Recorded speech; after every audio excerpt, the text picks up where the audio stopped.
सादर प्रणाम। मैं हूं हिमांशु द्विवेदी और हमारी खास पेशकश चर्चा में आपका एक बार फिर स्वागत है। चर्चा में आज का हमारा विषय खासा चर्चित है। हमारा विषय है एंटीलिया केस, उलझती पड़ते सुलगते सवाल।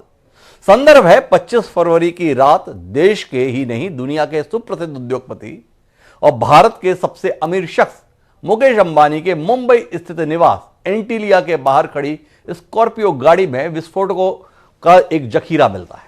इस स्कॉर्पियो में जिलेटिन रॉड्स मिली थी। मामले में स्कॉर्पियो के मालिक का शव कुछ दिन बाद मिलता है। एनआईए और मुंबई एटीएस इसकी जांच कर रहे हैं। मामले में मुंबई पुलिस के एनकाउंटर स्पेशलिस्ट रहे और वर्तमान में चर्चित निलंबित पुलिस अधिकारी सचिन वाजे को गिरफ्तार किया जा चुका है।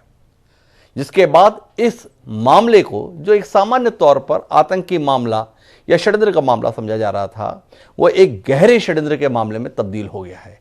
बड़े बड़े नामों की इसमें संलिप्तता के संदर्भ में खबरें आ रही हैं। हालत इतने जटिल हो गए हैं कि मुंबई के पुलिस कमिश्नर परमवीर सिंह इतिहास का विषय हो गए। एकाएक मुंबई सरकार ने फैसला लेते हुए परमवीर सिंह को अब डीजी होमगार्ड के पद पर पदस्थ कर दिया है। नए मुंबई पुलिस कमिश्नर आ चुके हैं, पर आरोप प्रत्यारोप के सिलसिले जारी हैं। देवेंद्र फडणवीस, जो महाराष्ट्र के मुख्यमंत्री रह चुके हैं, इस मामले में मोर्चा संभाले हुए हैं। उनका मानना है कि सब कुछ गहरे षड्यंत्र के तहत है और जो कुछ भी हो रहा है वो मुंबई को एक बार फिर अपराधीकरण की ओर ले जाया जा रहा है। वहीं शिवसेना के तेज तर्रार सांसद संजय राउत का कहना है कि कुल मिलाकर मुंबई और महाराष्ट्र की पुलिस को बदनाम करने की साजिश है और इस प्रकार की साजिशों को वो बर्दाश्त नहीं कर सकते हैं। लेकिन साजिश तो ठीक है, पर जो कुछ भी घटित हुआ है, जो कुछ भी तथ्य निकल कर आ रहे हैं, जो कुछ भी जानकारियां आ रही हैं, वो इतना तो स्पष्ट तौर पर एहसास करा रही है कि मामला सीधा साधा नहीं है। तो क्या यह मामला है, क्या इसकी गहराई है, इसी को आज समझने की कोशिश हम इस कार्यक्रम में करेंगे। कई खास मेहमान इस चर्चा का हिस्सा बनने के लिए हमारे साथ मौजूद हैं। उनसे आपका परिचय कराएंगे और परिचय के साथ इस चर्चा के आगे बढ़ाएंगे। लेकिन उससे पहले समय है आज के विचार सूत्र का। हमारा आज का विचार सूत्र भागवत पुराण से लिया हुआ है। जीवन का कोई ऐसा पक्ष नहीं है जिसके संदर्भ में भागवत पुराण से आपको कोई उदाहरण या उदाहरण ना मिल जाए। तो वैसे एक उदाहरण मिला है। संस्कृत में एक श्लोक हमें प्राप्त हुआ है जिसका हिंदी अर्थ भी हम साथ में साझा कर रहे हैं। तो ये श्लोक ये कहता है कि संति रासादो लोके दुर्मैत्राश्च छेद्रीवेषणः तेषा मुदस्य घम काले रोगा पात के नाम अभी। अर्थात संसार में ऐसे दुष्टों की कमी नहीं है जो मित्र का वेश धारण कर छिपे छिपे शत्रु का काम करते हैं, परंतु उनका भेद उसी प्रकार खुल जाता है जैसे छिपकर पाप करने वालों का पाप समय आने पर रोग के रूप में प्रकट होकर उनका भेद खोल देता है। तो कुल मिलाकर हमारे आसपास में लोग जिन्हें हम मित्र के तौर पर सोचते हैं, मित्र के तौर पर महसूस करते हैं, सहयोगी के तौर पर महसूस करते हैं, वो अगर कोई षड्यंत्र करते हैं, अगर वो किसी प्रकार का इस प्रकार का दुराचरण करते हैं, तो समय आने पर अंततः उसका पता चल ही जाता है। तो सचिन वाघे, जिन्हें एक समय में एनकाउंटर स्पेशलिस्ट कहा जाता था, इतिहास बताता है कि 2002-03 के समय पर एक केस के चलते सस्पेंड हो गए। 5 साल बाद 2007-08 में उन्होंने पुलिस की नौकरी से इस्तीफा दे दिया, खुद का काम धंधा चालू कर दिया, कुछ किताबें भी लिख मारी, कई टीवी चैनलों में बतौर पैनलिस्ट भी वो शामिल होते रहे। लेकिन बदली हुई परिस्थितियों के बीच 2020 में अचानक एक पूर्व निलंबित अधिकारी, जिसके संदर्भ में जांच भी जारी थी, एक ऐसा पुलिस अधिकारी जो खुद ही इस्तीफा दे चुका था, वो रातों रात बहाल कर दिया जाता है। और बहाल होकर वो एक सब इंस्पेक्टर की कुल हैसियत के व्यक्ति के हिस्से में मुंबई शहर के अंतर्गत सबसे प्रतिष्ठापूर्ण समझे जाने वाली जो क्राइम बीट है उसका उसे प्रमुख बना दिया जाता है। इस बीट का नाम क्राइम इंटेलिजेंस यूनिट है। इस क्राइम इंटेलिजेंस यूनिट को सामान्य तौर पर 2 पुलिस इंस्पेक्टर हेड किया करते थे, लेकिन जैसे ही सचिन वाजे आते हैं उसके बाद में एक ऐसा ही स्तर के अधिकारी को ही इस यूनिट का अध्यक्ष बनाया जाता है, प्रमुख बनाया जाता है। और सचिन वाजे की अहमियत का अंदाजा इससे लगाया जा सकता है कि वह सीधे मुंबई पुलिस कमिश्नर परमवीर सिंह को ही रिपोर्ट करते हैं। समझने वाली बात यह है कि परमवीर सिंह एक डीजी स्तर के समकक्ष स्तर के अधिकारी हैं। उनके नीचे एडीजी, आईजी, डीआईजी, डीएसपी स्तर के तमाम पद मौजूद हैं, पर वो बीच में कहीं नहीं है। सीधे वह सचिन वाजे मुंबई पुलिस कमिश्नर को रिपोर्ट करते हैं। और एंटीलिया प्रकरण के संदर्भ में जो तथ्य निकल कर आ रहे हैं वो ये है कि जिस स्कॉर्पियो को पाया गया था वो स्कॉर्पियो लंबे समय से इस्तेमाल स्वयं सचिन वाजे के द्वारा की जा रही थी। जो टीवी फुटेज मिले हैं उनमें देखने को यह मिला कि सचिन वाजे ही उस गाड़ी को पार्क करवा रहे हैं। देखने में ये भी आया कि सचिन वाजे ने ये जो स्कॉर्पियो पाई गई है उनकी अपनी बिल्डिंग में खड़ी थी, तो उसके फुटेज खुद हासिल कर लिया, उसकी डीवीआर हासिल कर ली और बाद में उसे नष्ट भी कर दिया। तो ऐसे तमाम तथ्य बीच में निकल कर आए हैं जिससे लगता है कि पूरा मामला बड़ा गंभीर है। गंभीरता का अंदाजा इस बात से भी लगा सकते हैं, जो परमवीर सिंह उद्धव ठाकरे सरकार में प्रतिष्ठा का विषय बने हुए थे, उन्हें रातों रात हटा दिया गया है। क्या कुछ ऐसा घटित हुआ है, इसी पर हम बात करते हैं। हमारे साथ चर्चा का हिस्सा बनने के लिए महाराष्ट्र कांग्रेस के प्रवक्ता डॉक्टर राजू वाघमरे, भारतीय जनता पार्टी के प्रवक्ता अवधूत वाघ, शिवसेना नेता विक्रम सिंह, वरिष्ठ पत्रकार अभिमन्यु शितोले और पूर्व डीजीपी रामनिवास साहब हमारे साथ जुड़ चुके हैं। आप सभी का स्वागत है। चर्चा की शुरुआत अवधूत वाघ जी से करते हैं, क्योंकि इस विषय को अगर किसी ने सुर्खियों का विषय बनाया तो वो देवेंद्र फडणवीस है, जो भारतीय जनता पार्टी से ताल्लुक रखते हैं, महाराष्ट्र के मुख्यमंत्री रह चुके हैं और इस विषय पर बेहद मुखर हैं। तो उनसे ही सुनते हैं कि क्या संदिग्ध लगा, क्या ऐसा संदेहास्पद दिखाई दे रहा है, क्या एक पुलिस अधिकारी अपराधी के तौर पर आचरण किया, इतना ही मामला है, या इसमें कोई बड़ी साजिश, कोई राजनीतिक षड्यंत्र आपको दिखाई देता है? डॉक्टर जी, ऐसा है कि आपने जैसे सही फरमाया जी कि ये जो सचिन वाजे है वो असिस्टेंट पुलिस इंस्पेक्टर है जी। महाराष्ट्र में ऐसे कम से कम 5000 असिस्टेंट पुलिस इंस्पेक्टर है जी। लेकिन हमारे मुंबई के जो पुलिस कमिश्नर है वो 3-3 घंटा उनके साथ डिस्कस करते हैं जी। तो उनका इंपॉर्टेंस क्या है देखो। और आप क्रोनोलॉजी समझिए, ए सचिन वाजे ख्वाजा यूनुस केस में उनको निलंबित किया था। जो दिनों वापिस कोरोना की वजह से गवर्नमेंट ऑफ महाराष्ट्र ने क्या किया, because of corona we require lot of police officers, so those who are suspended और अदरवाइज उनको भी सर्विस में ले लिया। ठीक है भाई, ले लो जी। लेकिन जो दिन सचिन वाजे ज्वाइन किया उसके 2 दिन के बाद दिशा सालियन की मृत्यु हो गई जी। उसके बाद 15 दिन के अंदर अंदर सुशांत सिंह राजपूत जी। इनकी आत्महत्या हो गई। और दिशा सालियन के केस में भी सचिन वाजे ही इंस्पेक्टर जी इंट्रोडक्शन करने के लिए। उसके बाद में आप देखिए कि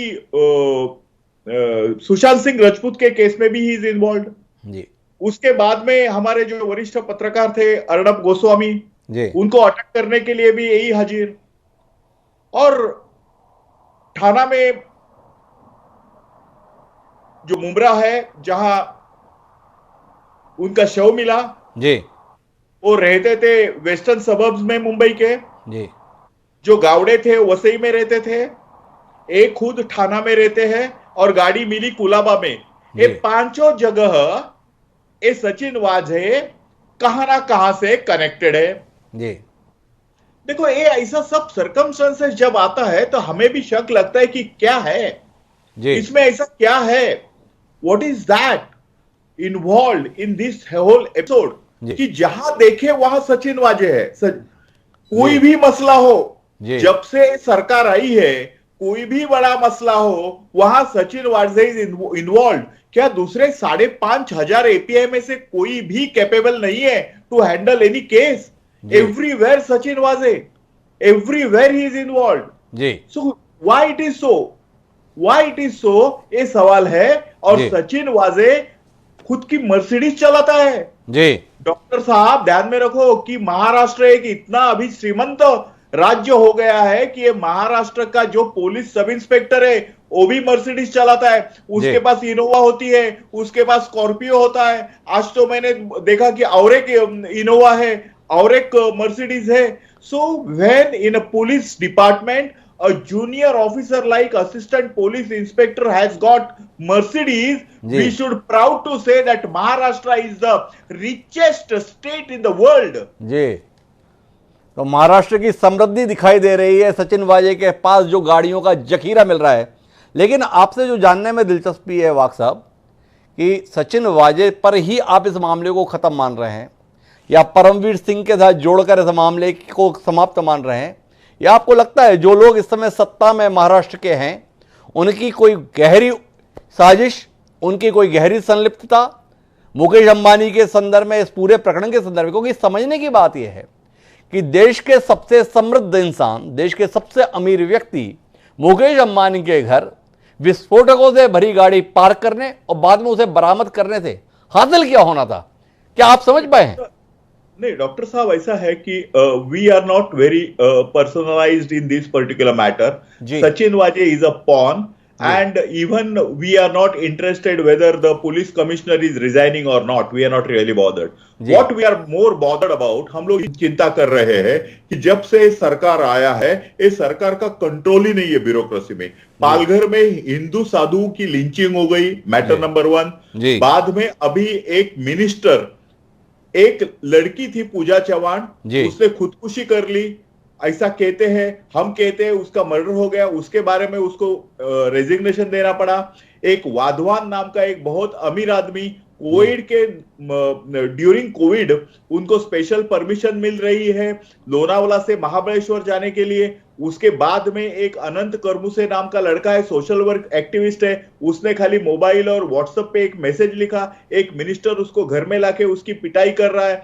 ऐसे बहुत बहुत बहुत से मामले हैं, और ये सब मामले एक दूसरे से जुड़े हैं. क्यों जुड़े हैं? Because law and order is not there at all. मैं वैसा आपको रोकता हूं. आपने कहा कि हम पर्सनलाइज्ड नहीं होना चाहते, पर पर्सनलाइज तो आप हो रहे हैं. देवेंद्र फडणवीस ने जब कल अपनी बात कही है, उसमें यह कहा है कि सचिन वाजे को बहाल करने के लिए मुझे वर्तमान मुख्यमंत्री उद्धव ठाकरे जी ने फोन किया था. तो पर्सनलाइज तो आप हो गए.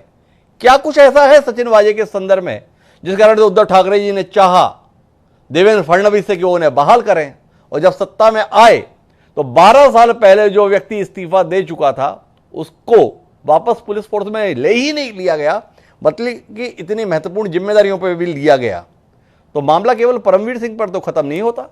मुख्यमंत्री के संदर्भ में बोलने में अवधूत वाघ इसलिए रुक रहे हैं कि भविष्य के लिए दरवाजे खुले रहे साथ आने के, या इससे इतर कोई और बात है? कोई फडणवीस तो बोले हैं, उन्होंने चाहा था कि बहाल कर दो. डॉक्टर साहब, सचिन वाजे होने दो या अवधूत वाघ होने दो, जो व्यक्ति वहां गुनहगार है उसको शासन होना चाहिए. और पर्सनलाइज हमारे चीफ मिनिस्टर हो रहे जो सचिन वाजे को बचाना चाहते. हम सचिन वाजे एक व्यक्ति के साथ हमारा कोई लेन देन नहीं है. We are not really bothered about that. हम सिस्टम के खिलाफ लड़ रहे हैं. ऐसे एक नहीं 100 सचिन वाजे जो पुलिस डिपार्टमेंट में है उनको अपनी जगह दिखाने की जरूरत है. उनको अपनी जगह दिखाने की जरूरत है. लेकिन विक्रम सिंह जी मेरे साथ में शिवसेना के और से शिवसेना की एक पहचान रही, शिवसेना का एक तेवर रहा. क्या बात है विक्रम जी?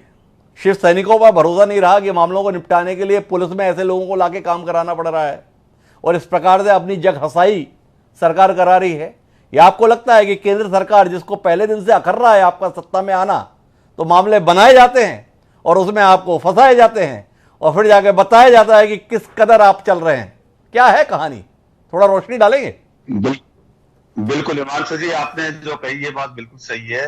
बीजेपी को ये अखर रहा है कि वहां पे सरकार नहीं बना पाया, इसलिए कोई भी मौका मिलता है तो बीजेपी, जहां पे जिन राज्यों में बीजेपी की सरकार नहीं है वहां पे वो उस चीज पे टूटने पड़ते हैं अगर उनको जरा सा भी कोई मौका मिलता है.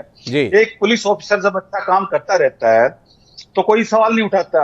अगर कोई आरोप लगता है तो सब सारे लोग मतलब सवाल उठाने शुरू कर देते हैं. देखिए, सचिन वाजे जी एक एनकाउंटर स्पेशलिस्ट थे, मतलब है, लेकिन आप देखो ये भी जान जोखिम वाला काम है. बहुत से हमारे अफसर ऐसे मारे भी जाते हैं, तो उस टाइम तो कोई नहीं बोलता कि भाई आप ये काम मत करो. लेकिन जब कोई आरोप ऐसे लगता है, और आप मुझे ये बताइए कि अभी तो जांच चल रही है, उससे पहले ही मीडिया और जो दूसरे लोग दोषी साबित कर दें तो वो भी सही नहीं है. कहीं कहीं इस चीज के लिए थोड़ा सा धैर्य रखे. आप मुझे बताइए कि जिसने मेल की थी तिहाड़ जेल से, उसके लिए कोई नहीं बोल रहा, उसका कोई जिक्र ही नहीं कर रहा. आप सवाल उठा रहे हो सिर्फ उसको. बीजेपी देखो अपनी नाकामी छुपाने के लिए दूसरों को टारगेट करने के. हरियाणा में आप देखिए, हरियाणा क्योंकि चैनल है, मैं कह रहा हूं कि यहाँ पे भ्रष्टाचार चरम सीमा पे है. मैं खुद सीएम साहब को सीएम विंडो पे कई कंप्लेंट, कई भ्रष्टाचार मतलब कई घोटालों का वो दे चुका हूं. उसके ऊपर कोई एक्शन नहीं हुआ. सिर्फ नाम चारे का ये है कि भाई सीएम विंडो पे कंप्लेंट दो, ये करो. इतना मतलब भ्रष्टाचार इतना तो कांग्रेस के मतलब कहीं किसी सरकार के टाइम में नहीं हुआ कि आप कोई शिकायत करो उस पर कार्रवाई नहीं हो. लेकिन यहाँ पे तो देखो हम जैसे जिम्मेदार लोग जिन्होंने सीएम विंडो पे आरटीआई लगा के चीजों को कर दिया, लेकिन कोई कार्रवाई नहीं हो रही. मतलब अधिकारियों को ट्रेनिंग, खुलेआम घोटाला हो रहा है. तो ये सिर्फ अपनी नाकामी छुपाने के लिए, अपने आप को अच्छा दिखाने के लिए, जिन राज्यों में की सरकार नहीं है उन राज्यों को टारगेट करते हैं, वहां की बदनामी करते हैं. सुशांत सिंह राजपूत का जैसे ये कह रहे हैं, ये सब चिल्ला रहे थे कि हत्या हुई, आप सीबीआई लगाओ, सीबीआई लगी, आप मुझे बताइए क्या मिला? और ये इन्होंने कभी पूछा सीबीआई से कि भाई बताओ क्या हुआ इसका? जी एक बार भी इन्होंने कभी जिक्र किया हो तो? पुलवामा के अंदर विस्फोटों से भरी गाड़ियां, वहां पे विस्फोट हो गया, उसकी जांच क्यों नहीं हुई? वो क्या सचिन वाजे लेके गया था, परमवीर सिंह लेके गया था? उस पर भी कभी जांच होनी चाहिए, और उसमें आज तक जांच हुई क्यों नहीं है? तो ये सवाल ऐसे हैं कि इनके लिए कोई बात नहीं करेंगे, लेकिन इनको जैसे महाराष्ट्र में कुछ भी होता है, जरा सा कुछ भी, तो ये टूट के पड़ते हैं, क्योंकि इनको सिर्फ और सिर्फ कैसे महाराष्ट्र को बदनाम तो किया एक जाए, बार बताइए कैसे विक्रम जी, ये टूट के पड़ते हैं, पर आप इतने डरते क्यों हैं? क्या हो गया शिवसेना को, क्या हो गया ठाकरे परिवार को? जरा सी आवाज क्या निकली केंद्रीय एजेंसियों की, जरा सी आवाज क्या निकली देवेंद्र फडणवीस की, परमवीर सिंह जो आपके लिए खड़े थे, रातों रात हटा दिया गया। इतने कमजोर, इतने लाचार शिवसैनिक कब से हो गए? हिमांशु जी, एक तो आप ये देखिए कि सबसे पहले फडणवीस जी को सारी खबरें कहां से मिलती है, ये भी एक सोचने की बात है, कैसे मिलती है उनको सारी? इसमें सोचने की क्या बात है? महाराष्ट्र के मुख्यमंत्री रहे हैं, संबंध कमाए हैं, संपर्क कमाए हैं, लोगों को लगता है भविष्य में भी वो आ सकते हैं। उद्धव ठाकरे से पहले देवेंद्र फडणवीस को बताना ज्यादा बेहतर है, इसीलिए मिलती है। मुख्यमंत्री को पहले पता लगना चाहिए या उनको लगना चाहिए? उनके पास जानकारी देने वाले कौन है? जानकारी तो कोई देगा। विक्रम जी, फडणवीस की आप सफलता मानते हैं, असफलता मानते हैं? इसे उद्धव ठाकरे की सफलता मानते हैं और असफलता मानते हैं? मुख्यमंत्री उद्धव ठाकरे हैं, जानकारी फडणवीस जी के पास आती है, इसके लिए शिकायत किससे है आपको? फडणवीस जी से या ठाकरे जी से? नहीं, जैसे पुलिस पे सवाल उठा रहे हैं, तो मैं बता रहा हूं कि पुलिस अगर उनके पास कौन सा सोर्सेज है, कहां से जानकारी मिलती है फडणवीस जी को, कहां से जानकारी मिलती है? आप जरा ये भी सोचिए। दूसरा, आप ये देखिए कि आज इतने दिन हो गए, आप देखो, आप किसी पुलिस को ऐसे बदनाम करते, वो भी सही नहीं है। 6 तारीख को ये इसका वो दिया था, 8 तारीख को आपने एनआईए भेज दिया वहां पे, तो जरा देखो, कहीं की पुलिस का भी अपमान नहीं होना चाहिए, उनको भी थोड़ा सा मौका देना चाहिए था। जब लग रहा था कि हाँ भाई कुछ इंक्वायरी सही नहीं हो रही, तब जाके कुछ आगे की बातें करनी चाहिए। तो इससे तो साफ लगता है कि कितना बड़ा प्रेशर एक डाल करके ये चीजें की जा रही है, कितना बड़ा प्रेशर डाल के ये चीजें की जा रही है। लेकिन मेरे साथ में अनुभवी पुलिस अधिकारी, छत्तीसगढ़ के डीजीपी रहे, मध्य प्रदेश में भी कई महत्वपूर्ण पदों पर रहे, रामनिवास जी जुड़े हुए हैं। रामनिवास जी, पूरे मसले पर आपकी निगाह है, पूरी चीज़ों को आप देख रहे हैं। परमवीर सिंह को भी देश में बड़ा योग्य पुलिस अधिकारी माना जाता रहा है। वो परमवीर सिंह मुंबई पुलिस कमिश्नर क्या बने, काबिल की जगह विवादास्पद अधिकारी के तौर पर ही देश में पहचान बना गए और रातों रात हटाए गए हैं। पूरे मसले पर आपकी निगाह है। क्या मानते हैं कि जाती हो रही है मुंबई पुलिस के साथ, पुलिस अधिकारियों के साथ? लोग ठीक नहीं कर रहे हैं, मीडिया ठीक नहीं कर रहा, देश की सरकार ठीक नहीं कर रही, केंद्र की एजेंसियां ठीक नहीं कर रही, या जो तथ्य निकल के आ रहे हैं उससे आपको भी लग रहा है कि मामला इतना सरल नहीं, मामला इतना सीधा नहीं, मामला इतना भी सनसनीखेज नहीं? क्या महसूस कर रहे हैं रामनिवास जी दिल्ली में बैठकर मुंबई के लिए? ये डॉक्टर साहब, जो हमारे साथियों ने भी बताया है जी कि ये जो मामला है, इसमें एक तो यही संदिग्धता प्रदर्शित, मैं किसी भी अधिकारी पे या सिस्टम पे अभी बात नहीं करता, क्योंकि इसमें प्रकरण में जांच जारी है, विवेचना जारी है जी, ना ये जांच कर रही है। लेकिन कुछ प्रश्न उठते हैं कि एक एएसआई जी सीधे उसको इतना बड़ा चार्ज दे देते हैं कि जो वो सिस्टम से जब बाहर जाके हम कुछ चीजें करते हैं तो लोगों की नजरों में जरूर सामने चीजें आती हैं जी। दूसरा ये है कि फिर उसमें जो इसकी बीच की कड़ी है जी, उन कड़ियों को भी एक तरीके से समाप्ति, चाहे वो दुर्भाग्यपूर्ण समाप्त हुई हो या किसी तरीके से समाप्त हुई हो, उस पर भी लोगों की नजर जरूर जाएगी कि जो बीच के एविडेंसेस थे वो भी बीच की कड़ियां हट गई हैं। तीसरा ये है कि जो सामान्य व्यक्ति के लिए कि जिलेटिन की सारी चीजें या इस प्रकार से बड़ी गाड़ी, तो वो हम ये भी कह सकते हैं कि क्या किसी को डराना चाह रहे थे या किसी को एक तरीके से दबाव बनाना चाह रहे थे। कुछ चीजें हैं जो कि बहुत चीजें सामने हैं। पुलिस का कार्रवाई को भी मैं एक तरीके से नहीं कहूंगा कि बहुत सीधी सादी रही है जी। क्योंकि यदि पुलिस की कार्रवाई सीधी सादी रहती तो उसमें पुलिस के ऊपर जरूर पूरी जनता की नजर है, तो कुछ प्रश्न जरूर उठेंगे, चाहे कोई भी अच्छे पुलिस कमिश्नर रहे हों और अच्छे पुलिस अधिकारी भी रहे हों, उनसे जनता जरूर सवाल पूछेगी, कोर्ट भी पूछेगा और प्रेस भी पूछेगी, सरकार भी पूछेगी। अरे मैं एक सवाल आपसे करता हूं रामनिवास जी, सबसे मुद्दों पर आते हैं अपन। सचिन वाजे 2002 में निलंबित हुए और उसका कारण था एक कस्टोडियल डेथ के संदर्भ में उनके ऊपर मामला बना। जांच पूरी नहीं हो पाई, उससे पहले उन्होंने नौकरी से इस्तीफा दे दिया। 2007 में, नवंबर 2007 में, 2008 में पुलिसकर्मी सचिन वाजे शिव सैनिक हो जाते हैं और 2008 के बाद 12 साल बाद 2020 में कोरोना के चलते उनको बहाल कर दिया जाता है। आपका भी पुलिस महकमे में तकरीबन 30-35 साल का तजुर्बा रहा है। आपकी जिंदगी में कभी ऐसा अनुभव आया कि कोई व्यक्ति नौकरी इस्तीफा देकर छोड़ गया हो और 12 साल बाद उसको पुलिस फोर्स में बहाल कर दिया गया हो? राहुल जी, थोड़ा सा जानकारी साझा कीजिए ना कि ये केवल देश में अपने आप में नायाब उदाहरण है या आप ऐसे उदाहरणों से हमेशा वाबस्ता होते रहे, कोई खास बात नहीं है?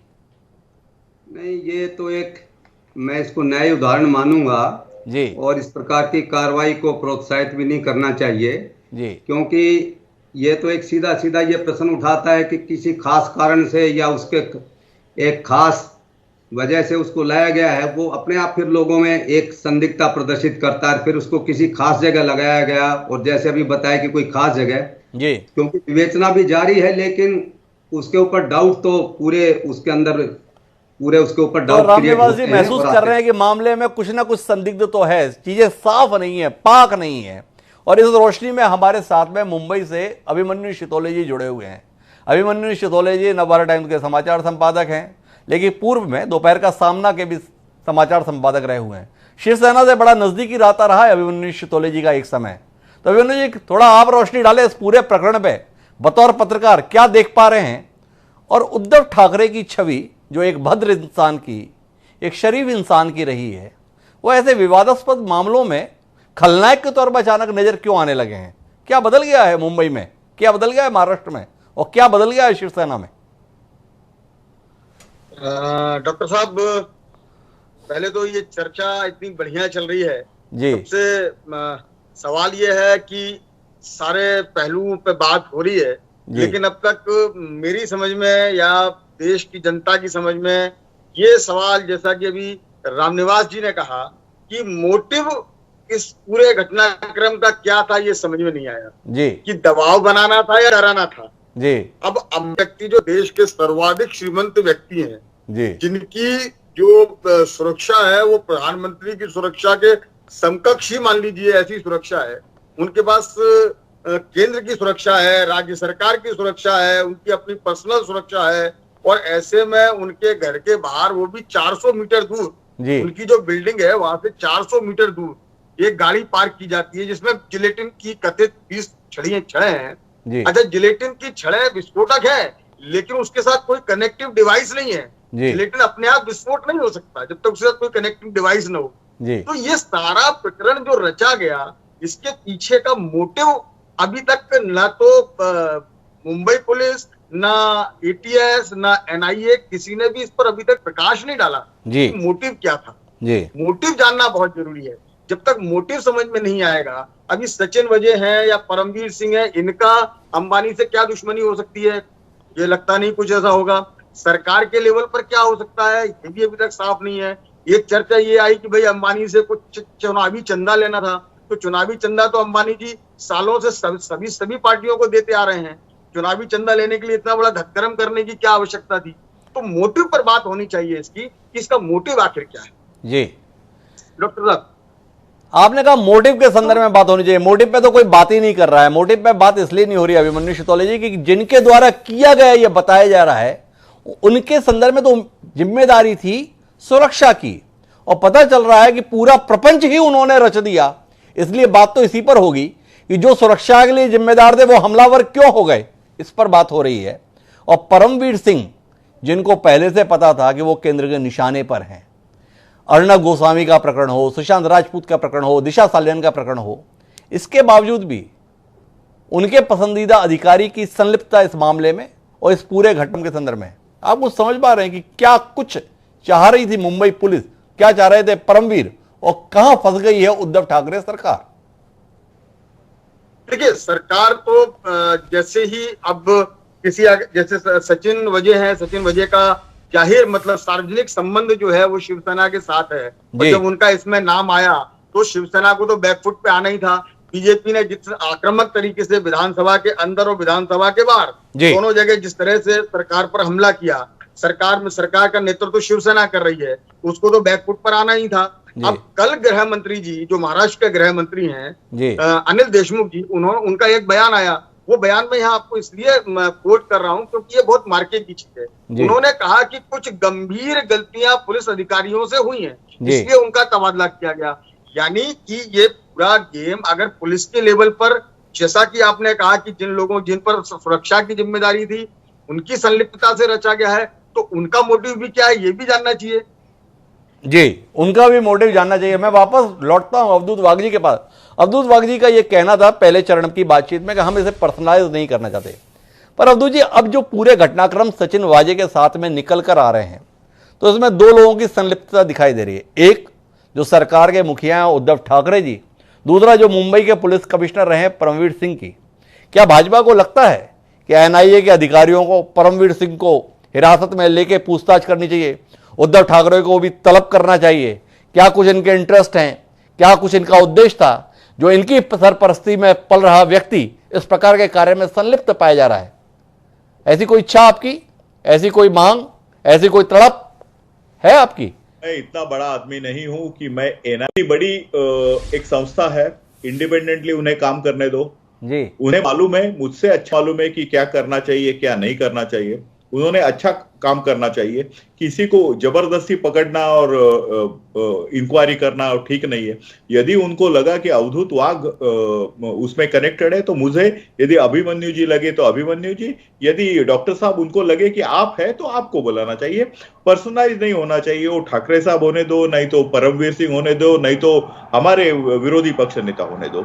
जो आदमी यदि इंक्वायरी में कुछ कनेक्शन आता है तो उसकी इंक्वायरी तो जरूर होनी चाहिए। इंक्वायरी होना कुछ बड़ी बात नहीं है, इंक्वायरी तो होते ही रहती है। लेकिन इंक्वायरी के बाद में जैसा समुद्र मंथन करने के बाद जो अमृत निकलता है, वो अमृत है कि विष है, वो हमें देखना है। So we are waiting for whether it is a poison और अदरवाइज।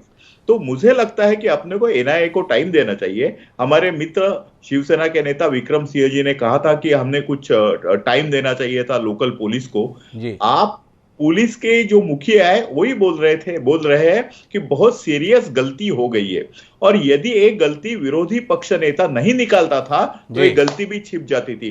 क्योंकि हमारे माननीय मुख्यमंत्री उद्धव जी ने कहा है कि सचिन वाजे कोई ओसामा बिन लादेन तो नहीं है। हमने कब कहा था कि ओसामा बिन लादेन है? हमने तो कभी कहा नहीं था। उनके मन में आया टू कंपेयर सचिन वाजे विद ओसामा बिन लादेन, हमने कुछ कहा नहीं, लेकिन उनके दिल की बात उनके मुंह पे आ गई है। मुझे लगता है वही यह पूरी कड़ी का सत्य है। तो आप एक बार बताएं अवधूत वाघ जी, आप इतने डिफेंसिव क्यों हैं? आपकी इस बात को जानने में दिलचस्पी नहीं है कि सचिन वाजे को 12 साल के बाद अचानक बहाल क्यों किया गया, किन लोगों के द्वारा बहाल किया गया? क्या आपकी इसको जानने में कोई दिलचस्पी नहीं है कि इतने 5,500 अधिकारियों के होते हुए भी सचिन वाजे को ही सारे महत्वपूर्ण केस और सबसे महत्वपूर्ण संस्था का प्रमुख क्यों बनाया गया, किसके द्वारा बनाया गया? इसमें आपकी कोई दिलचस्पी नहीं। इसमें दिलचस्पी का सवाल ही नहीं पैदा होता डॉक्टर साहब, क्योंकि ये सभी को मालूम है जी। उनको क्यों लाया, किसने लाया? तो शिवसेना ने लाया जी, माननीय मुख्यमंत्री साहब ने लाया। क्यों लाया? क्योंकि वो जब नौकरी में था, नौकरी में नहीं था तो भी शिवसेना के लिए काम करता था, तो वो शिवसेना का नौकर था। तो शिवसेना ने डायरेक्टली पगार देने के बजाय महाराष्ट्र गवर्नमेंट उसको पगार देती थी और नौकरी शिवसेना का करता था। आपने पूछा कि उसको एक महत्वपूर्ण जिम्मेदारी किसने दी? तो सरकार ने दी। भैया आप महत्वपूर्ण, पुलिस को महत्वपूर्ण जिम्मेदारी कौन देता है? महत्वपूर्ण जिम्मेदारी सरकार देता है। सरकार का मुखिया कौन है? तो माननीय मुख्यमंत्री जी है। तो सभी चीज के जवाब हमें मालूम है, तो उसमें और क्या डिस्कस करना है? आप क्यों नहीं चाहते हैं कि मुख्यमंत्री से पूछताछ होनी चाहिए कि उन्होंने ऐसा क्यों किया? आप इस प्रश्न को अनुत्तरित क्यों रखना चाहते हैं? Matter of NIA and I don't want to get involved in that. ये एनआईए का मैटर है, एनआईए को जो करना है वो करेंगे, एनआईए को जो करना है वो करेगी। एक जो प्रश्न पूछा है विक्रम सिंह जी ने, क्या आप उसका उत्तर देना चाहेंगे? आपने कहा कि तनख्वाह सचिन वाजे को महाराष्ट्र की सरकार देती थी, बाकी पुलिस अधिकारियों को भी सरकार, महाराष्ट्र सरकार दे रही है।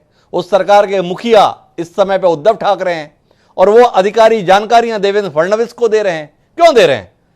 इसकी भी कोई जांच होनी चाहिए, इस पर भी कोई सवाल होना चाहिए, इसकी भी कोई पड़ताल होनी चाहिए। वाघ साहब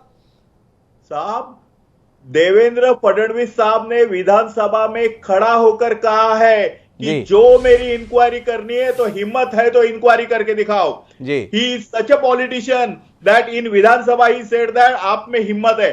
विक्रम सिंह के माध्यम से मैं शिवसेना को चुनौती देता हूं कि आप में यदि हिम्मत है आप में हिम्मत है, आप में सरकार है, तो देवेंद्र फडणवीस की इंक्वायरी करो कि उनको ये डेटा कहां से मिला, उनको इंफॉर्मेशन कहां से मिल रही है। अरे आपको मिल नहीं रही है, ये आपका प्रॉब्लम है। डॉक्टर साहब आप पत्रकार है और आपको लॉ अच्छी तरह से मालूम है। Nobody can ask from where you got the information. Getting a information is a fundamental right. Getting a information is a fundamental right. We are whistle blowers and nobody can stop us from doing that. आप मुझे ये पूछ नहीं सकते कि ये information कहां से आई है। पत्रकार को ये इंफॉर्मेशन आप पूछ नहीं सकते कि ये इंफॉर्मेशन कहां से आई है। आप डराने की बात कर रहे हैं। अब्दुल वाक जी कमाल के व्यक्ति हैं। अब्दुल वाक जी भारतीय जनता पार्टी के प्रवक्ता हैं। वो ये कहने के लिए तैयार नहीं है हमारे कार्यक्रम में कि उद्धव ठाकरे के खिलाफ जांच होनी चाहिए, लेकिन वो इस बात को दिलेरी के साथ कहने के लिए तैयार है कि देवेंद्र फडणवीस के खिलाफ आपको जांच करनी चाहिए, वो पता करना चाहिए। तो विक्रम सिंह जी, अब आपके पास वापस लौटता हूं और आपसे जानना चाहता हूं, क्या सचिन वाजे जैसे व्यक्ति के साथ अपनी इतनी संलिप्तता करके गौरवान्वित महसूस कर रहे हैं उद्धव ठाकरे? कोई उत्तर है आपके पास में? हाँ, मैं एक एक करके डॉक्टर साहब जवाब देता हूँ। एक तो वाक साहब ने कहा कि भाई उद्धव जी ने इनको ओसामा बिन लादेन कहा। उन्होंने उस सेंस में कहा कि जैसे ओसामा बिन लादेन छुप गया था और कई सालों के बाद मिला था, तो कोई छुपा हुआ तो नहीं था, वो तो उस सेंस में किया था। मतलब आप बात को कहीं से कहीं मत जोड़ो। एक जैसे बहाली का आपने पूछा था कि भाई किसी अफसर की ऐसे बहाली हुई, तो ऐसे बहुत से राज्यों में हमने देखा हुआ है। अभी हाल ही में बिहार के डीजीपी गुप्तेश्वर पांडे, और वो तो काफी चैनलों पे सुशांत सिंह के मामले में काफी चैनलों पे अभी बोलते भी रहे हैं, उनका वो छोड़ गया था सर्विस, वो फिर वापस उनको लिया। तो ऐसे तो होता है। ये कोई देखो, और देखिए जो काबिल अफसर होता है, चाहे वो पोस्ट में छोटा ही हो, लेकिन उसको कई बार बड़ी जिम्मेवारियां दे दी जाती है। तो ये कोई ऐसी बात नहीं है कि इसके अंदर आप किसी उस नजर से इस चीज को हमें देखना चाहिए। देखिए कई बार काबिलियता के आधार के ऊपर चीजें करनी पड़ती है। दूसरा ये है कि आज अब ये चीजें हम पूछ रहे हैं, जब उनकी बहाली हुई थी महाराष्ट्र में भी बीजेपी का मजबूत विपक्ष है, उन्होंने उस टाइम क्यों नहीं इसके ऊपर आवाज उठाई कि भी ये गलत बहाली हो रही? तब आवाज उठानी चाहिए थी। लेकिन आज हम देखो किसी चीज, मैं रोकता हूं विक्रम सिंह जी। अब महाराष्ट्र में भारतीय जनता पार्टी के पास काम इतना ही रह गया है कि एक असिस्टेंट इंस्पेक्टर की बहाली या निलंबन हो रहा है तो उसको लेकर वो मुद्दा बना है। जब सचिन वाजे ने वो काम करके दिखाने की कोशिश की जो एक पुलिस कमिश्नर के स्तर के भी अधिकारी से शायद संभव ना हो पाए, तो भाजपा सवाल उठा रही है। नाम ही ऐसा अभी कमा रहे हैं कि जिसके संदर्भ में सवाल उठ रहे हैं। अब एक असिस्टेंट इंस्पेक्टर को लेकर देवेंद्र फडणवीस सवाल उठाते रहे शुरुआती दौर में, कैसे संभव था? जब इतना नाम कमा ले तो पूछ तो रहे, क्यों किए? उत्तर दीजिए ना, क्यों किए? डॉक्टर साहब एक चीज बताइए, देखो कोरोना के टाइम में जब रिश्तेदार यार दोस्त भी डेड बॉडी नहीं ले रहे थे, पेशेंटों से मिलने तक नहीं जा रहे थे, उस टाइम पुलिस देखो कैसे काम किया था। पुलिस किस तरीके से, महाराष्ट्र के क्या हालात थे, बॉम्बे के क्या हालात थे, तो उस चीज को कोई नहीं देख रहा कि उस किस सिचुएशन में ये बहाली की गई थी, तब तो कोई नहीं बोल रहा था। लेकिन आज मैं वही कर रहा हूँ कि देखो आज ये सवाल उठाना, मतलब मैं इसको जायज नहीं मानता। हाँ ठीक है, अगर कोई दोषी है, कोई अपराधी है, मैं आपसे एक अलग सवाल करता हूं विक्रम जी, आप इसे जायज नहीं मानते। अभी आपने पिछली बार बातचीत में कहा था कि थोड़ा मुंबई पुलिस को और समय देना चाहिए था। समय दिया तो था। 25 तारीख को घटना घटित होती है, मनसुख हिरेन की गाड़ी जो स्कॉर्पियो थी उसमें जिलेटिन प्राप्त होती है।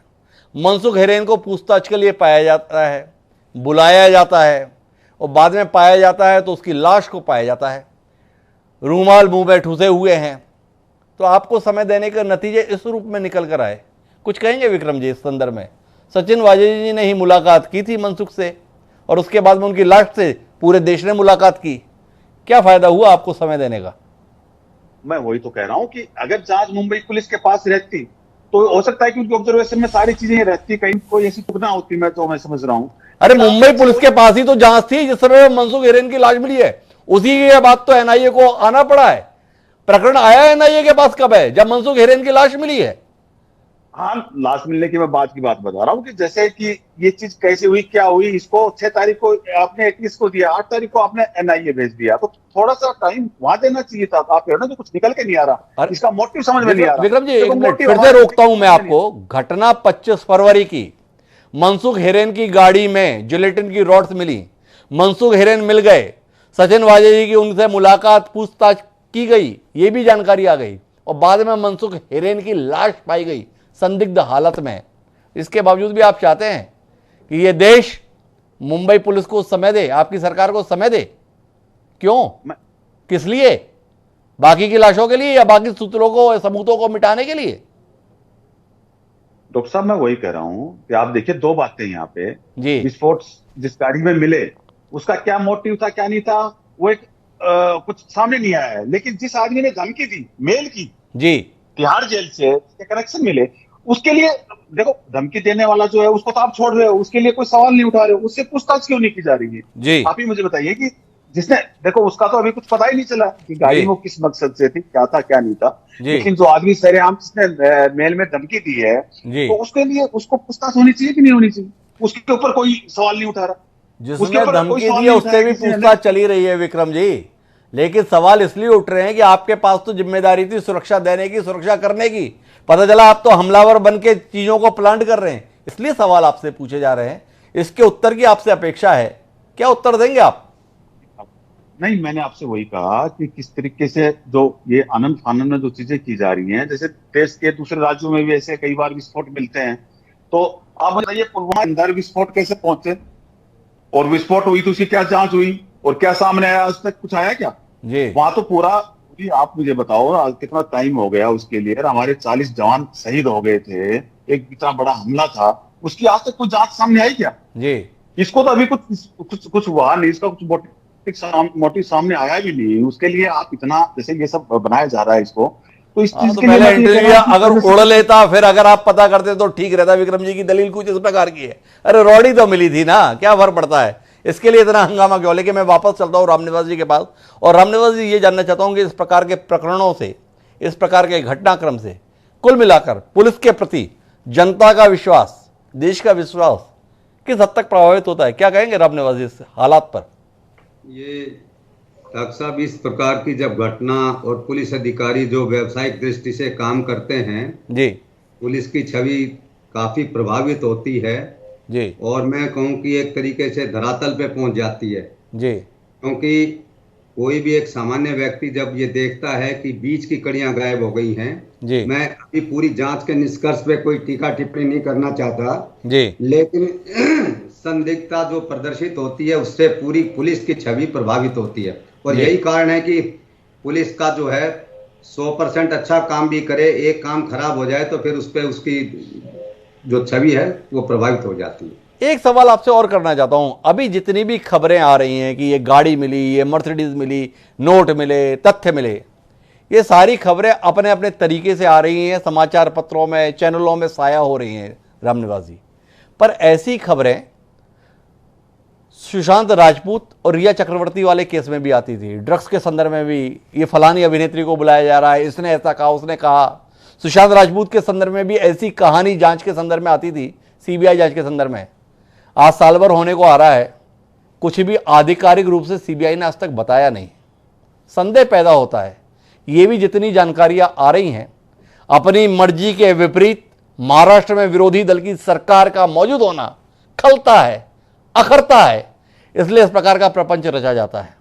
आप तो अनुभवी पुलिस अधिकारी रहे हैं, आप स्वतंत्र स्थिति में हैं, इन खबरों पे कितना भरोसा करे देश, कितना भरोसा करे प्रदेश, कितना भरोसेमंद है मीडिया? आपसे सवाल है।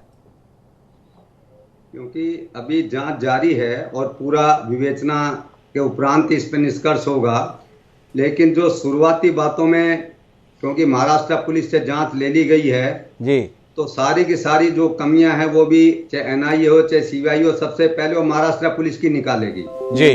और महाराष्ट्र पुलिस, और इसमें भी कोई दो राय नहीं है कि वो जिसको कहें कि थोड़ी सी लीड दे दी और उसको बाकी फिर बाहर एक तरीके से उसकी छवि को प्रभावित करने के लिए बातें भी बाहर आ जाती हैं, उसमें भी कभी दो राय नहीं रही हैं जी। लेकिन अंतिम में जब ये एनआईए की पूर्ण जांच होगी, उसके बाद जो चीजें आएंगी, उसके बाद ही हम इस पे एक पूरा निष्कर्ष दे देते हैं, क्योंकि ये जो आपसी उठापटक रहती है उसके अंदर इस प्रकार की चीजें हो जाती हैं। रामनिवास जी, एक सवाल और करता हूं, फिर मैं अभिमन्यु शतोले जी के पास चलूंगा। सुशांत राजपूत में भी खबरें चलती रहती थी, सीबीआई के अधिकारी हों या अन्य कोई जांच एजेंसी हो, सब मजे लेते रहते थे, खबरें चलने दो, निष्कर्ष अभी तक नहीं दिए। अब इस संदर्भ में भी खबरें चल रही हैं, कोई खंडन नहीं करता, कोई पुष्टि भी नहीं करता। लेकिन कुल मिलाकर जो लोग सरकार चला रहे हैं, जो तंत्र से जुड़े हुए हैं, वो तो बदनामी को बर्दाश्त ही कर रहे हैं। कुछ रोक लगाने के संदर्भ में, कुछ इसके संदर्भ में अंकुश लगाने के संदर्भ में कोई प्रावधान देश के कानून कायदे में है या ऐसे ही चलना है? लोगों को अपनी इज्जत का जनाजा निकलते हुए ऐसे ही देखते रहने के लिए मजबूर रहना है?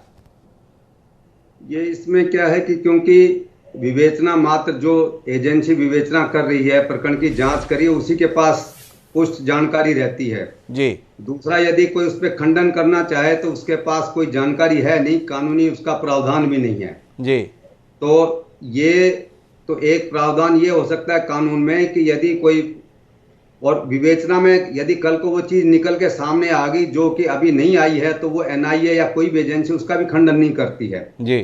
तो वो तो एक प्रकार से जिसको कहें कि ये प्रोफेशनल, जिसमें कि कहीं जो डैमेज होता है किसी भी एजेंसी का, जैसे कि सुशांत सिंह राजपूत में भी हुआ, उसमें एकमात्र ये था कि पहले ही दिन यदि महाराष्ट्र पुलिस कहती भी पकड़ो केस तो रिजल्ट यही आना था जी। इसमें भी ये है कि जो एक दूसरे की चीजें हैं, कोई कानूनी प्रावधान तो नहीं है, लेकिन ये तो एक बर्दाश्त करना ही पड़ेगा सिस्टम के अंदर। कुल मिला के बर्दाश्त ही करना पड़ेगा, ये रामनिवास जी का कहना है। लेकिन अभिमन्यु शितोले जी, मैं आपके पास वापस लौट रहा हूँ, आपसे जानना चाहता हूँ महाराष्ट्र के लोग इस मामले को कितनी गंभीरता से ले पा रहे हैं?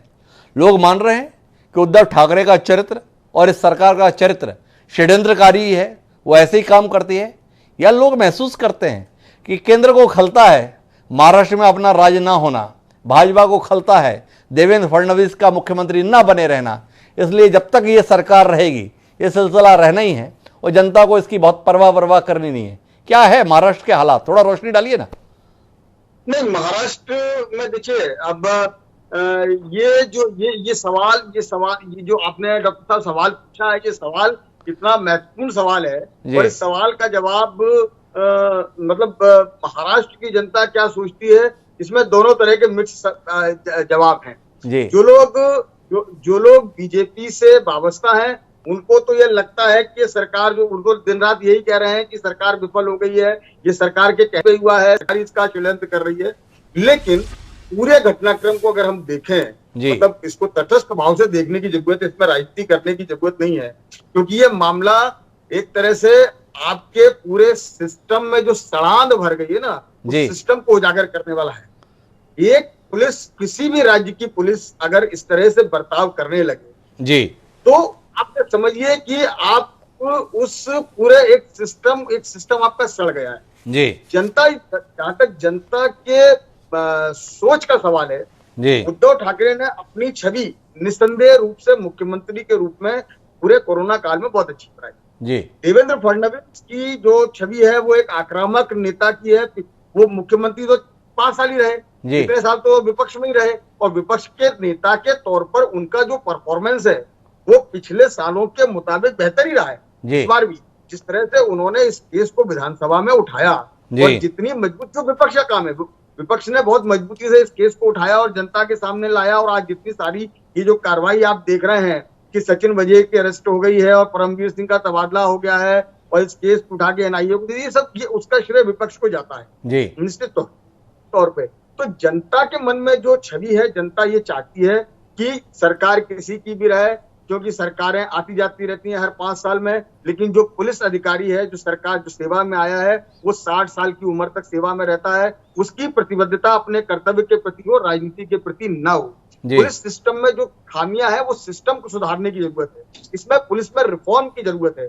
और जितने आप बड़े, मेरी संदर्भ में कई पुलिस अधिकारियों से चर्चा हुई, मैंने उनसे यही जानना चाहा कि सर गलती कहाँ है? गलती हर जो भी नई सरकार आती है वो सिस्टम पर अपना दबाव बनाती है, पुलिस अधिकारियों पर सिस्टम पे अपना दबाव बनाती है, इसमें कोई नई बात नहीं है, लेकिन उस दबाव को कितना सहन करना है और कितना उनके कहने पे काम करना है, ये काम तो पुलिस अधिकारियों, आईपीएस अधिकारियों का है। मेरे 1-2 सवाल है आपसे। एक सवाल आपसे ये जानने को है कि ये एक खिचड़ी सरकार है, 3 दल विपरीत प्रकृति के होते हुए भी साथ में मिलकर सरकार में को चला रहे हैं। सवाल पूछ रहे थे विक्रम सिंह जी, देवेंद्र फडणवीस को सूचनाएं मिलती कैसे हैं?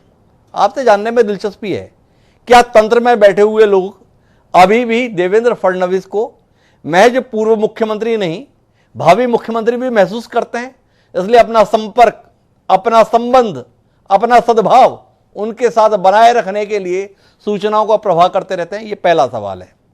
दूसरा सवाल आपसे जानने में यह है कि जैसा कि बातचीत से आपकी से लग रहा है कि उद्धव ठाकरे की सरकार की स्थिरता को लेकर एक संकट रहता है, तो इसीलिए क्या उद्धव ठाकरे को सचिन वाजे जैसे लोगों को बहाल करना पड़ा कि तंत्र में अपने भरोसे के लोग रहें, अपने विश्वास के लोग रहें, अपने कहे के अनुसार, अपनी आंख के इशारे के अनुसार काम करने वाले लोग रहें।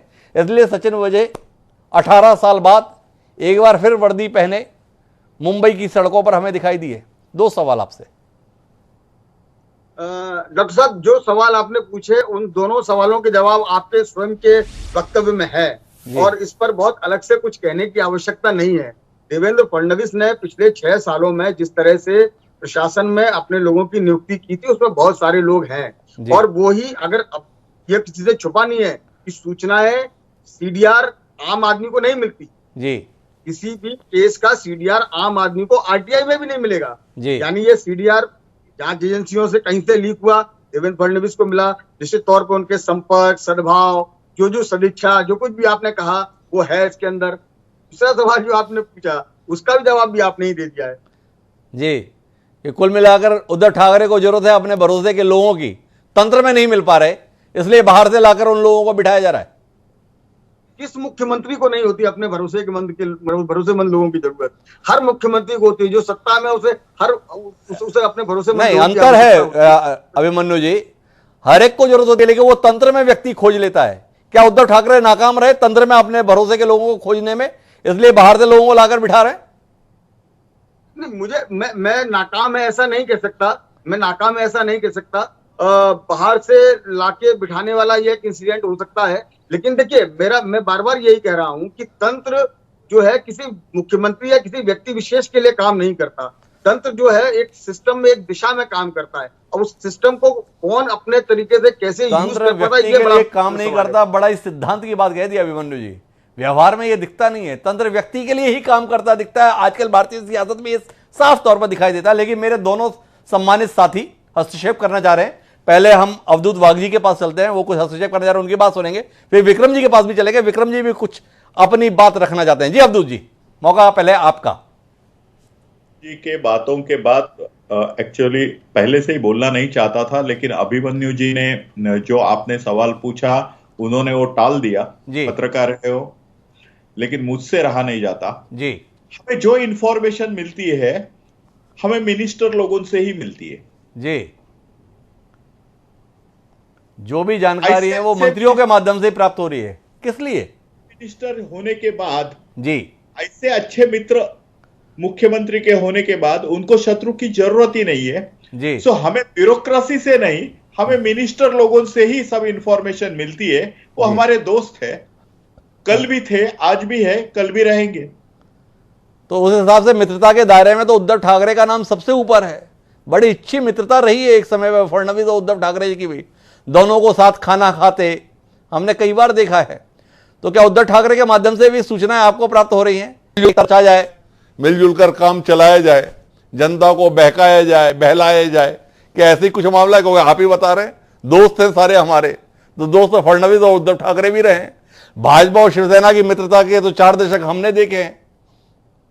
हर एक की एक कैपेसिटी होती है, लिमिटेशन होता है। मेरी जो कैपेसिटी और लिमिटेशन है उसमें मैंने जितना कहना था उतना कह दिया। उसके आगे मुझे मेरी कैपेसिटी बोलने की इजाजत नहीं। तो वाघ जी, मित्रता केवल मंत्रियों तक ही सार्वजनिक कर सकते हैं, उससे ऊपर के लिए कुछ और लोगों को हमें खोजना पड़ेगा जो बताएंगे कि मित्रता के दायरे कहां तक पहुंचे हुए हैं। पर विक्रम सिंह जी कुछ कहना चाह रहे थे, एक बार विक्रम सिंह जी की भी बात सुनते हैं। जी विक्रम जी।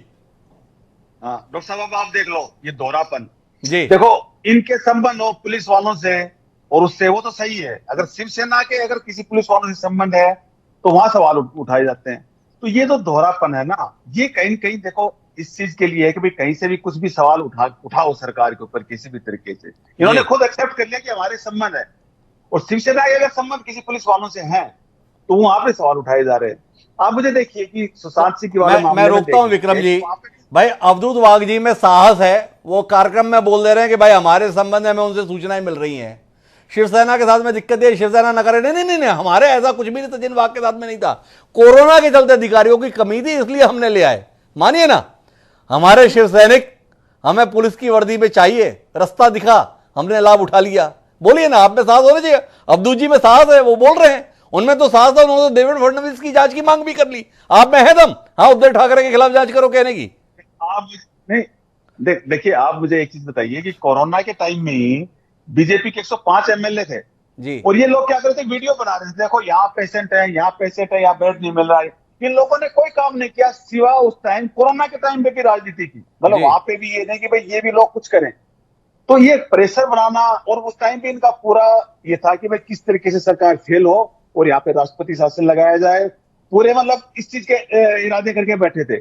लेकिन आप मानो इस चीज को कि किस प्रकार से इस सरकार ने सारी चीजों को कंट्रोल किया। क्या कंट्रोल किया? देश में सबसे ज्यादा मामले महाराष्ट्र में है। इसकी उपलब्धि पर विक्रम सिंह जी मुग्ध हैं, अपनी सरकार की उपलब्धि पर। सबसे ज्यादा मामले इस समय पर भी दोबारा लहर आ रही है, महाराष्ट्र का ही नाम आ रहा है। क्यों आ रहा है भाई? डॉक्टर साहब, ऐसा है, देखो यहाँ पे ज्योग्राफिकल हर जगह का अलग अलग वो है। महाराष्ट्र, मुंबई में क्या है कि जगह कम है, लोग ज्यादा है, सोशल डिस्टेंसिंग हो नहीं पाती है। तो आपको पता है कि वहाँ जगह कम है और लोग ज्यादा है। और दिल्ली में मामले वहां पे ज्यादा बढ़े, दिल्ली में, कलकत्ता में। देख, और दूसरा ये है कि जहां पे ज्यादा आप टेस्ट करेंगे तो ज्यादा मामले पता चलेगा। आप टेस्ट ही मत करो, कुछ भी नहीं पता चलेगा। आंकड़े उठा लीजिए, कहां कितने टेस्ट हुए हैं, पता चल जाएगा। नहीं, आप उस चीज का आप निकाल लीजिए डाटा। देखिए, महाराष्ट्र में सबसे ज्यादा टेस्ट हुए हैं और सबसे ज्यादा काम हुआ है, और कितनी जल्दी वहां पे एक मुंबई शहर के अंदर कैसे कितनी जल्दी। हमारा विषय भ्रमित हो जाएगा। कोरोना के संदर्भ में महाराष्ट्र की उपलब्धि पर विक्रम सिंह जी मुग्ध हो सकते हैं, बाकी पूरा देश तो महाराष्ट्र के कारण ही चिंतित है कि दूसरी लहर देश में आ रही है। पर हम विषय पर वापस आते हैं और जानना ही चाहते हैं विक्रम सिंह जी कि पिछले कुछ घटनाक्रमों के चलते क्या आप महसूस करते हैं कि शिवसेना के नेतृत्व की सरकार साख की दृष्टि से संकट में है, या इंकार करते हैं? नहीं, सरकार बिल्कुल सही चल रही है डॉक्टर साहब। सरकार को कोई खतरा नहीं है। ये सिर्फ एक माहौल बनाया जा रहा है कि शिवसेना फेल है, शिवसेना सरकार सही ढंग से नहीं चला पा रही है, शिवसेना में ये कमी है। ये सिर्फ एक माहौल बनाया जा रहा है मीडिया के उससे और बीजेपी फिल्म वालों के उससे। इनको ये सब मिलकर के एक माहौल तैयार कर रहे हैं, कुल मिला के माहौल बना रहे हैं। रामनिवास जी, इसी माहौल पर आपसे सवाल है। संजय राउत हैं, शिवसेना पार्टी के प्रवक्ता है, मुख्य प्रवक्ता हैं, सांसद भी हैं, पत्रकार भी हैं, संपादक भी हैं। उन्होंने कहा है कि केंद्रीय जांच एजेंसियों के माध्यम से महाराष्ट्र सरकार को अस्थिर किया जाता है, महाराष्ट्र सरकार को बदनाम किया जाता है। केंद्र की एजेंसी में भी आपके साथ ही आईपीएस लोग रहते हैं। आप लोग इतनी आसानी से औजार बन जाते हैं क्या, किसी को भी बदनाम करने के संदर्भ में, किसी को भी खारिज करने के संदर्भ में? आप लोग इतनी सहजता से तैयार रहते हैं, जो चाहे आपका इस्तेमाल करें जैसे जैसे? जी सर, जी सर। या कुछ प्रतिकार भी होता है इन आरोपों के संदर्भ में? कुछ कहेंगे रामनिवास जी? जब कोई कमी सिस्टम में नजर आएगी, यानी किसी भी प्रदेश की पुलिस ने कोई जिसको कहें कि भारी गलती की है जी, तभी दूसरों को वहां एंटर होने का मौका मिलता है जी। तो जब कोई मौका ही नहीं देगा तो फिर कोई सेंट्रल एजेंसी किसी को बदनाम करने का मौका नहीं ढूंढ सकती जी। और पुलिस में मैं एक जरूर, क्योंकि इतने हमारे वरिष्ठ साथी भी बैठे हैं और आप भी बहुत इसमें बहुत चिंतक हैं देश के लिए जी। जो बहुत कोई भी राजनेता जिसको बहुत अपना करीबी मानता है, अंत में वही उसको मरवा के जाता है। ये एक निष्कर्ष है, चाहे 35 साल का 100 साल का आप निष्कर्ष देख लीजिए, वही उसके अंतिम की ठोकने के अंदर वही काफी रहेगा। बड़े सूत्र की बात कह दी रामनिवास जी ने। जिन अधिकारियों को आप बहुत ज़्यादा अपना नज़दीक कर लेते हैं, पता चलता है कि बाद में वही आपका इंतजाम कर देते हैं। इस अनुभव को रामनिवास जी ने इस कार्यक्रम में साझा किया है। लेकिन अभिमन्यु जी, मैं वापस आपके पास लौटता हूँ और आने वाले समय में ये प्रकरण किस रुख जाएगा, इसका लेकर कोई आकलन आप जैसे पत्रकार मुंबई में बैठ के कर रहे हैं? उद्धव ठाकरे सहजता से इस संघर्ष से भी बाहर निकल जाएंगे, या अभी उलझने के लिए, अभी निपटने के लिए उन्हें वक्त लगेगा? मुझे लगता है हिमांशु जी कि ये प्रकरण भी जो है, देखिए हमने पिछले जब से ये 3 दलों की सरकार आई है महाराष्ट्र में सत्ता में, बीजेपी के सबसे ज्यादा विधायक होते हुए भी ये सरकार यहाँ सत्ता में है, तो ये बीजेपी को लगातार ये बात चलती है कि हमारे पास सबसे ज्यादा विधायक हैं और हम सत्ता से बाहर हैं। और इसलिए लगातार इस तरह के प्रयास होते रहते हैं। अब ये बात जो लोग राजनीति से जुड़े हैं या जो लोग राजनीतिक पत्रकारिता है करते हैं या जो राजनीतिक विज्ञान के छात्र हैं, वे जानते हैं कि केंद्र में जिसकी सरकार है, राज्य में जिसका राज्यपाल है, तो वो राज्य की सरकारों पर किस तरह से प्रतिबंध और अंकुश लगाते हैं। लेकिन जैसे मैं डीजीपी, जो पूर्व डीजीपी साहब हैं, उनकी बात का मैं बहुत इस बात का समर्थन करता हूं कि उन्होंने कहा कि जब राज्य की एजेंसी गलती नहीं करेगी तो बाहर की किसी एजेंसी को घुसने का मौका नहीं मिलेगा। ये एक बहुत ही महत्वपूर्ण बात है और ये बात तो स्वयं नए मुंबई पुलिस कमिश्नर ने ही कह दी है कि कुछ बड़ी गलतियां हो गई हैं। मैं आखिरी बातचीत के लिए एक बार फिर अवधूत वाघ जी के पास आता हूं। अवधूत वाघ जी, संजय राउत की टिप्पणी से करना चाहता हूं। संजय राउत ने सामना में एक संपादकीय लिखा है और उसमें यह कहा है कि जो लोग गुप्त तरीके से ये जानकारी उपलब्ध करा रहे हैं विपक्ष के नेताओं को, आपके अनुसार तो मंत्री करा रहे हैं, वो ध्यान रखें पानी में रहकर मगरमच्छ से बैर नहीं लिया जाता। कितना डर गए आप मगरमच्छ से? उन्होंने सही कहा कि मगरमच्छ कौन है वो उन्होंने साफ साफ बता दिया है जी। तो महाराष्ट्र में मगरमच्छ कौन है पानी का, वो उन्होंने बता दिया है। और ऐसे 100 संजय राउत आएंगे ना जी, तो भी हम डरने वाले नहीं है जी, क्योंकि हमने चरित्र और चारित्र की राजनीति, जहां हेलीकॉप्टर में बैठे हुए, विमान में बैठे हुए राज्यपाल को जो नेता, जो सरकार विमान से उतर सकती है, उनके चारित्र और चरित्र के बारे में अभी सब जनता जानती है। लेकिन लोग तो इस चरित्र पर भी बात करते हैं कि जिस राज्यपाल को इन्होंने हेलीकॉप्टर से उतार दिया उसको सुबह 4 बजे उठाकर आपने शपथ के लिए खड़ा करा दिया, उस चरित्र के संदर्भ में भी लोग सवाल करते हैं। अवधूत जी, तो चरित्र पर तो बात तब भी हो जाती है। एक के खड़े करने पर सवाल है राज्यपाल को सुबह 4 बजे 5 बजे, एक के दोपहर में हेलीकॉप्टर से उतारने पर सवाल है। जनता तो समझ ही नहीं पाती है किस सवाल का उत्तर सही है। कुछ रोशनी डालेंगे? हिमांशु जी, जो वड़ा पाव खाने वाले कार्यकर्ता है उनको ये हुल देने का, ये हुल भारतीय जनता पार्टी को नहीं देने का, क्योंकि हम नरेंद्र मोदी जी के सिपाही है, हम अमित शाह जी के सिपाही है, हम इनको डरने वाले नहीं है। बाला साहब ठाकरे की शिवसेना गई, अभी जो है वो शिवसेना नहीं है।